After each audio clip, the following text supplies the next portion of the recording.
From Fox 8 Sports, this is the Overtime Podcast.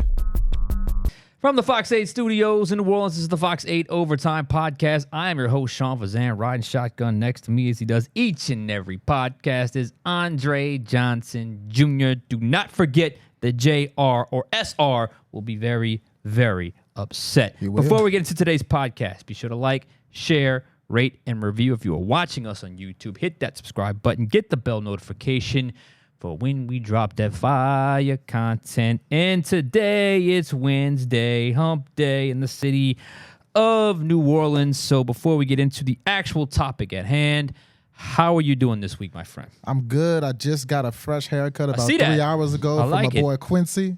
Looks good. Got a burger in the process. So That's what you do. haircut, burger. I mean, that's pretty much the dynamic. Yeah, and for y'all don't know, for y'all that don't understand, this man drops to Baton Rouge to get his haircut and his burger. It is a what is it, every other week? Yeah, about every other week, just a staple. You know, my favorite burger place is in Baton Rouge. So if I'm going to go up there to get a haircut, because, you know, we got to be loyal to barbers. So if I'm going to go all the way up there to my guy to get a haircut, I'm going to get that burger while I'm there. It's a great feeling. A clean fade and a great burger. That's a great, great feeling. Okay, so here we are. It's Wednesday here in the city of New Orleans. It's list season in the NFL right now, and that's where we're bringing our big picture today. I had an idea for another topic today, but this popped on my radar, and it's always good conversation, especially in this space, especially with this player. There is a quarterback rankings list out by a fairly reputable publication, and Derek Carr's name is on the list. I'm going to kick it to Andre Johnson Jr. to let me know where, and then we'll calmly react. Andre. CBS Sports, the ones who dropped this list. And I want to emphasize, in this list, in bold letters, they said right now. So this is not projecting upon what the season may be for these guys. This is where CBS Sports sees these quarterbacks right now. And Derek Carr is 26th on that list. 26th out of 32, and might I add, that includes the rookies that were just drafted about a week or two ago. So of the projected 32 starters in the NFL for 2024, CBS Sports has Derek Carr at 26. Do me a favor. Read off 22 through 25 for me. Gladly. 22, Will Levis from the Tennessee Titans. 23, Caleb Williams from the Chicago Bears, number 1 overall pick. 24, the second-year quarterback in Indianapolis, Anthony Richardson, who only played 4 games. 25, another rookie from the national champions, J.J. McCarthy in Minnesota. And then coming in at 26, you've got Derek Carr, 1 spot ahead of Jacoby Brissett in New England. Okay. All right. Let's get into this. Please. This is kind of timely for me because, as I said in the last pod, I'm going through Saints offensive tapes. I'm really honing in on their passing offense from a season ago, which is obviously led by Derek Carr. I'm through week 6 right now. So I'm trying to get a full sample size of Derek Carr. And I have no doubt this is a topic that gets the comment section going. And I don't know where they generally land, but the ones that don't like Derek Carr and the ones that love Derek Carr generally end up in the comment section. So keep them coming. But seriously, why do I always have to be this guy? Why do I always have to be this guy? How am I always the guy having to come on this podcast and defend Derek Carr? Seriously, how does this happen time and time again? If people were just freaking fair about what he actually did a season ago, not what they thought he did, not because of he got an argument with Eric McCoy, but what he actually did on the football field a season ago, I wouldn't feel the need to do this. Seriously, 26th? 26 out of 32. 2 second-year players. 1 only played 4 games last season. 2 rookies that have never taken a snap. And Will Levis, who might be okay, but come on. And this is not, like you said, projecting what they might be in 2024. This is what they currently stand right now. That's just utterly ludicrous. It's utterly ridiculous. It's asinine. It is phenomenally stupid to have him ranked 26. This should not be controversial. There are not 25 better starting quarterbacks in the NFL than Derek Carr. Come on, guys. We understand this. You don't have to be a Derek Carr lover or a Derek Carr stan. I know he's got his fans, especially a lot of those Raiders fans that still wish he was back in Vegas right now. But come on. Come on. There are not 25 better quarterbacks in the NFL. That is not even remotely controversial to say. Even the biggest Derek Carr haters who get triggered by every single thing that he does on the football field, in an interview, in a post-game press conference, have to admit there are not 25 better starting quarterbacks in the NFL than Derek Carr. We can acknowledge, and I am in the process of doing that through this film study, that there were flaws in his first season as a Saints starting quarterback, while also acknowledging he was not nearly as bad as the 26th ranked quarterback in the NFL. Like I said before, just a phenomenally stupid thing to believe, a phenomenally weird place to put him on this list. And like I said, even the Carr haters, they got to admit that is just a little low, or maybe a lot low when it comes to Derek Carr at his core. Okay. And this is not a 1-year sample size. This is Derek Carr's career. When you put Derek Carr's career in perspective, and then you put the 2023 season in perspective, you really kind of find out it really fell in line with the rest of his career and who he's always been in the NFL. So who has he always been? Well, at his best, he has been a good, never great quarterback. At his worst, he has been an average, but never bad or terrible quarterback. So you live in this world, you live in this paradigm of average to good. Average to good. Sucks. I know, because you want great, you want elite, but guess what? They don't grow on trees, and they're not always easy to find, as the Saints have learned since the greatest one to ever lace up for black and gold and Drew Brees. That can be annoying, that can be frustrating, that can also be just a tease, or just you kind of feel like you're always talking yourself into him or out of him in terms of what he can and cannot do, or what if he's truly the guy to lead them to where they want to go. Those that have doubts about that, totally fair. What's not fair is to say he's the 6th worst quarterback in the NFL, because that's essentially what it is. 26, you're the 6th worst quarterback, 6th worst starting quarterback in the NFL. That is just ridiculous. Look, I do a list, and I kind of go through it, and I do it after the draft just to kind of get a process of where guys would stand. I don't put any rookie ahead of any legitimate starter, and honestly, most second-year players other than C.J. Stroud are probably going to fall back on my list, but I had Derek Carr somewhere between 16 and 17. 100% not good enough, but also he's a middle-class quarterback, and if you're 16th in the NFL, that is right in the middle. He is the quintessential B to B-plus quarterback, quintessential middle-class quarterback. I think at his best, with this new offense, he can maybe hover around 11th or 12th, and he's got the 14th highest paid contract in the NFL. So you're in the neighborhood of what you're paying him to what he's giving you, and I understand how frustrating it is because it's not good enough. You're only 9-8. You want to be better. But I do know this year, and we're going to have other pods on this, the one thing I am certain that they're going to place an emphasis on and will, before anything else, want to get better at offensively, it's not Derek Carr. Oh, yeah. It's the run game. They were 21st or 22nd in the league last year. They want to improve that run game because I think everything else falls into place within this scheme if that comes together. So that's a very long-winded way of me saying that Derek Carr, to me, does not deserve to be 26th on his list, but I would not put him in beyond past, say, 16th in the NFL right now. Definitely. And we did a podcast probably about a month or so ago when Kirk Cousins got signed, and I took a few bullets for saying I think Derek Carr is the 3rd best quarterback in the South. Kirk Cousins at 1, Baker Mayfield at 2. I put Derek Carr at 3. But even I got to step in now and say 26 is that's a bit much. That's way out of line. You got to think about a Derek Carr last year who had 3,878 passing yards, 25 touchdowns, 8 interceptions. Are those MVP numbers? No. But are those bad numbers for a quarterback? No. It's not, especially when you consider the fact that he was in a Pete Carmichael offense, an offensive coordinator that if you were to rank all OCs last year, now that's a guy who would be at the bottom of the list. One of the worst OCs in the league last season. No creativity with him at all. He didn't have any run game last season. You mentioned that, 21st, 22nd in running the ball. Could he have been better? And by the way, it was his first year with this team and with this system. Could he have been better? Sure, but 26 out of 32, I don't think he's that low. And I really want to look at the people above Derek Carr, just to give everybody some context. Names out there, we'll start number 1, top 10. I don't think he's better than any of these guys, obviously. You got Patrick Mahomes, Brock Purdy, Josh Allen, Joe Burrow, C.J. Stroud, Lamar Jackson, Jalen Hurts, Dak Prescott, Justin Herbert, Jordan Love. For me, when you start to get to that 14, 15, 16 range, that's when you can start saying, okay, maybe Carr can slide in here. 14, Kirk Cousins. 15, Trevor Lawrence. 16, Matthew Stafford. I want to start at 17. Okay. At 17 on this list is Deshaun Watson.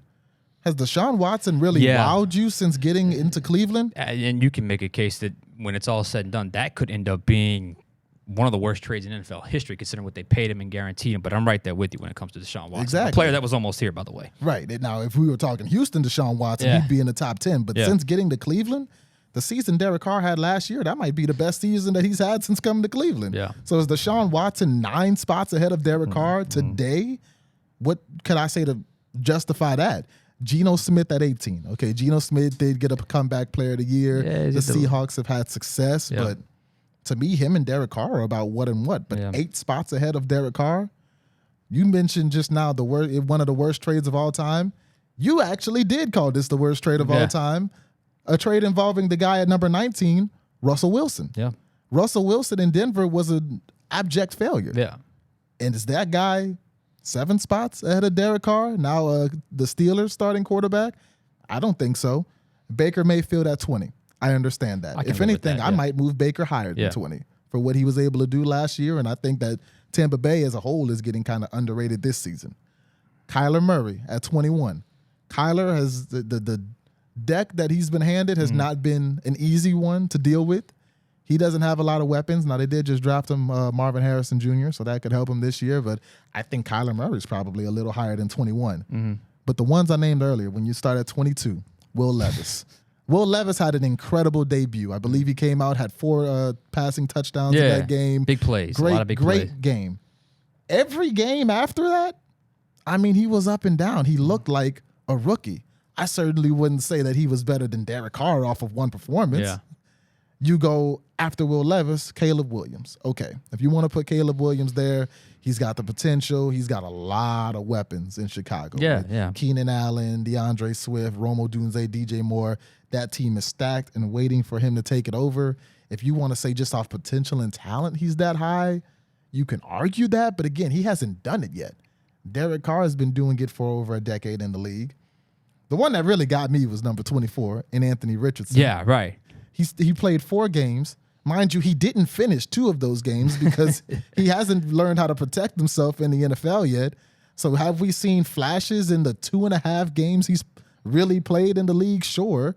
But can I take 2.5 games over an entire career in Derek Carr? To me, Anthony Richardson has not shown me enough to be this high on the list.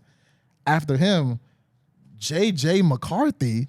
I mean, come on. He may not even be a starter next year. Exactly. I mean, Sam Darnold may end up starting for Minnesota next year. If J.J. McCarthy was drafted to the Saints, I think Derek Carr would beat him out, and J.J. McCarthy would be sitting behind Derek and learning. I think that's fair. I'm not putting him over Derek Carr on the list. And then, if you just in case y'all were curious, who was below Derek Carr on the list, Jacoby Brissett / Drake May, whoever comes out of New England. LSU, Heisman winner, Jaden Daniels at 28, Gardner Minshew at 29, Bo Nix 30, Bryce Young in Carolina at 31, and Daniel Jones over in New York as 32. Woo. So when you look at all of the guys that they do have above Derek Carr, in my opinion, Derek Carr is in that 15 to 20 range. And I think that's fair. I mean, I really do. And I think most people watching understand that, even the guys that really can't stand him. I guess he's got a polarizing personality. It just did not connect with a lot of the fan base. Like, again, there was the outburst with Olave. There was the outburst with McCoy. Yeah. There was some, I guess some press conference where people didn't necessarily think he came off great. Okay, I can respect that. But on the field, and again, if I wasn't just going through this, it's like I'm rewatching everything over and over. I was like, oh, yeah, that did happen. Oh, yeah, that did happen. He had a pretty good start to the season, a really good finish to the season. There was a middle stretch of about 7 games. I think they went 2-5 in that stretch where they lost 3 in a row. Well, they lost 2, won 2, and then lost 3. It was around the Lions stretch where I felt like he was not playing well. And honestly, he had suffered some injuries there. But that's all part of it. He battled through some injuries, so you can't use that as an excuse. But nonetheless, I think when you take all of that into account, the people that think he had a terrible first year in New Orleans, I don't know what you're looking at now. To the people out there that think he's a top 5 quarterback, that's not the case. That's not the case. Yeah. I think we're settling in here. If you were giving him a grade, he's a B plus, B minus, somewhere in that B range at his best, and when he's at his worst, he's around a C plus. I mean, that to me, that's where he lives. And when you have a situation where you're in a division with other quarterbacks in that similar range, because the guy we always compared him to when he was coming out, when he was available, when we did those pods, it was Kirk Cousins. In that same family of quarterback. Is that good enough to get you over the hump? Is it? Do they have to be better? I mean, I think they would love for him to be better than he was a season ago. So I think all things can be true while also acknowledging 26. That's just unfair. That's just not a quality argument to make for Derek Carr in 2024. Definitely, and there's a lot of factors that you have to consider when you're ranking quarterbacks, and one of those factors is. And this is not to rag on anybody on the Saints team, but it's supporting cast. Yeah. Supporting cast not only on the field, but on the sidelines when you're talking about coaching. Derek Carr was not always in the best situation when it came to coaching. You mentioned that he really took a step forward at the end of the season. Why was that? Because the team finally figured out, hey, this guy is really good in the play action. Maybe we should let him do that more. He starts doing that, and you see it a lot in that second Atlanta game. Like, he shined when he was able to run the play action. And then when you look at the supporting cast on the field, I think the Saints have some weapons, but do they have, as I'm just looking at the list, do they have what the Packers had last year? Do they have what the Jets had last year? Breece Hall and Garrett Wilson? Nobody has what the Dolphins have, and those two speedsters over there. Jared Goff in Detroit, does he have an Amon-Ra, St. Brown, Sam Laporta, Jahmyr Gibbs, David Montgomery, even what Kirk Cousins had last year in Minnesota before he got hurt, what Trevor Lawrence had and Trevor Etienne and Calvin Ridley and Christian Kirk, what Stafford has now with Puka Nacua and Cooper Kupp, the running and back, Kyron Williams.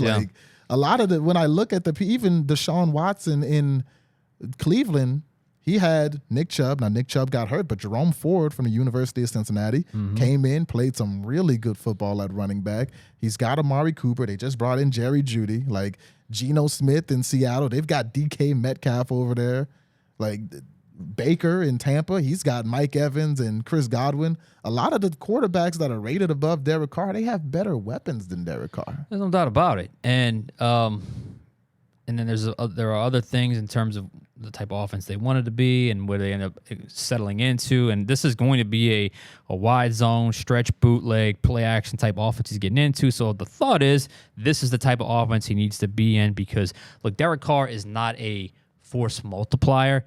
He can help win games, but I don't think he's gonna I don't think he can fully carry a team. But I do think in the right system with the right supporting cast, he can be a successful member of a team as a team starting quarterback. One other thing I want to point to, and look, I'm a fan of this player, but I couldn't believe where he was ranked.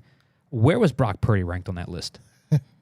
Number 2. Okay. Number 2, right behind Patrick Mahomes. Okay. Ahead of Lamar Jackson, ahead of Josh Allen, ahead of Joe Burrow, ahead of Justin Herbert. CJ Stroud. Ahead of CJ Stroud.